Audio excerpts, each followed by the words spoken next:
Hello everyone and welcome to Popcorn Anatomy. My name is Ursula and this is the very first video I'm posting after the elections. I was thinking, while America weeps, why don't we spend some time in England? Who knows, maybe we'll find Hermione and she can lend us her time turner, and then we can go back in time and pretend this never happened to us. In all seriousness, I've been asked more than once now to make a Harry Potter video, and I know for a fact that lots of you guys who are subscribed to me are Harry Potter fans. I can tell because of the profile pics I keep seeing in the comment sections. To start off, the books and movies are loaded with symbolism. Everything from the characters' names to their Patronus has a special meaning. So because of this, a theory surfaced about what meaning there might be behind the Hogwarts houses and Harry's group of friends. The following theory states that Harry Potter, Ron Weasley, and Hermione Granger were actually created to represent the three Hogwarts houses apart from Gryffindor, that these three characters actually belong in three different houses, and that neither one of those three is Gryffindor. Let's take a look. So we all know what each of the four houses are characterized by, right? I'll review it super quickly.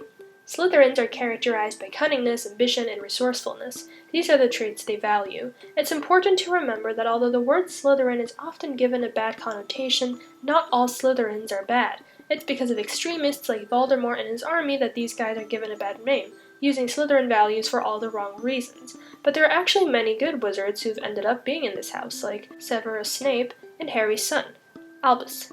The Gryffindor house values the traits of nerve, chivalry, and above all, bravery.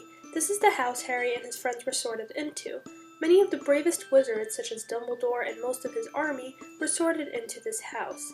Few Gryffindors have ever gone bad because the bravest deeds are often considered the most heroic, but that doesn't mean that Gryffindors don't sometimes have flaws, and bragging is definitely one of them. Ravenclaw values intelligence, wit, and knowledge over all else. These are the smart guys, basically. Rather than needing a password or a special knock to get into their dormitories, they have to answer riddles. And then there's Hufflepuff, which values loyalty, dedication, patience, and fairness. Bet you didn't even know Hufflepuff had values, did you? Well, guess what? In many, many ways, Hufflepuff is my favorite house. Wiggle, wiggle, wiggle. Yeah, a lot of people like to think that Hufflepuff only houses the nice guys with no special talent. But yes, Hufflepuff holds some of the most loyal and respectable qualities out of all the houses. So speaking of, let's get back to the theory about each of these three characters belonging into a different house. As you all know, the Sorting Hat sorts each Hogwarts student into the house that most suits them. But as we've also learned, sometimes the hat gets nice. Occasionally, when a student has this great desire to be put into a particular house or thinks they possess the qualities of that house even when they don't, the hat puts them in there. And that's because when you wish to be a specific thing so badly, it's because you value that thing and those characteristics, right? There are actually several instances in which this has happened. For example, Peter Pettigrew. Peter was as cowardly as they come, yet he was put into Gryffindor, the house of the brave, because he valued bravery. He looked up to this trait, and he wanted to possess it even though he never got to. Gilderoy Lockhart got put into Ravenclaw even when he wasn't very smart at all. Perhaps this is because he wanted to be intelligent so badly, or because he thought he really was intelligent. But the most famous case was actually Harry's. Harry was scared of Slytherin when he first started in Hogwarts. When the Sorting Hat was set on his head, it actually saw two possibilities. Harry was brave and somewhat chivalrous, the way Gryffindors are, but he was also ambitious, cunning, and resourceful, and those are all Slytherin qualities. He's quick with his tongue and has no trouble disrespecting authority. Through his determination, he is willing to use all methods to achieve his goals. He can speak to snakes, and snakes are the house mascot. But because Harry wanted anything other than Slytherin, he was placed in Gryffindor. They say it in the movies and in the books. It's been established that Harry represents Slytherin as much as he represents Gryffindor. But what about his friends? Well, Hermione is actually a model Ravenclaw. Sure, she belongs in the Gryffindor house, but she possesses all the Ravenclaw qualities. In fact, she's the smartest student at Hogwarts, smarter than any Ravenclaw mentioned in the books. There's no doubt about that. In fact, people in the story even question why she wasn't put in Ravenclaw.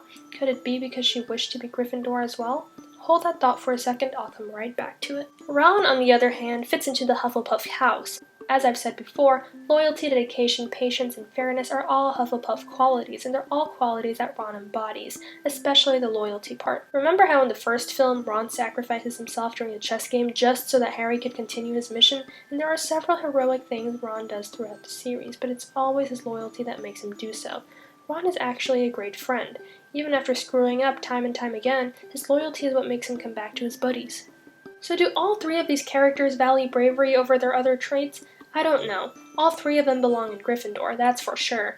It's not like they were put into the wrong house, it's just that they're divergent. They're definitely Gryffindor, their bravery is shown throughout the entire series. That's not to say that they don't belong in one of the other houses as well. All three of them could be members of other houses, but being the heroes of the series, they have to be brave the way heroes always are. So back to the thought that I mentioned earlier. Did Hermione, or any of them for that matter, end up in Gryffindor only because they asked for it? No, not exactly. I'm not sure Ron and Hermione asked to be put into this house any more than they actually deserved to be put in it. In Book 5, there's a scene that expresses this for Hermione. "How come you're not in Ravenclaw?" he demanded, staring at Hermione with something close to wonder, "with brains such as yours."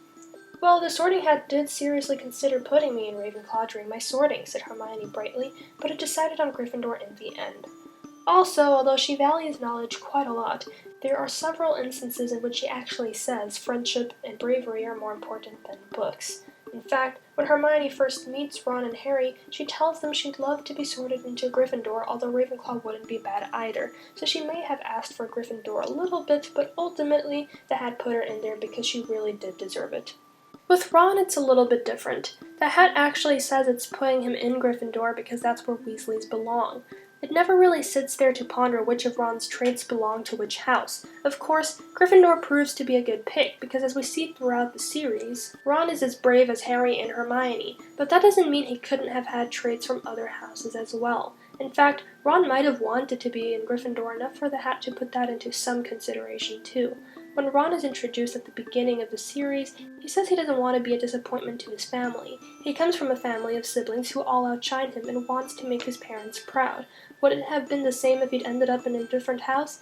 Probably not. But this doesn't mean he got put into Gryffindor just because he wanted to. This wasn't a Peter Pettigrew situation at all. He deserved it as much as Harry and Hermione did. For Harry, the evidence is all there. I mean, I don't even have to go over it. They say it several times in the movies and books that Harry is just as much a Slytherin as he is a Gryffindor, and he does ask not to be put into Slytherin, but landing in Gryffindor just means he embodied both houses equally and kind of picked one.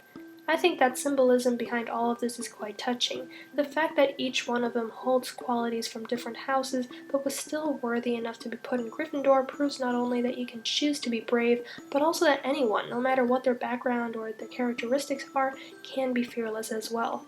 Way to go, J.K. Rowling.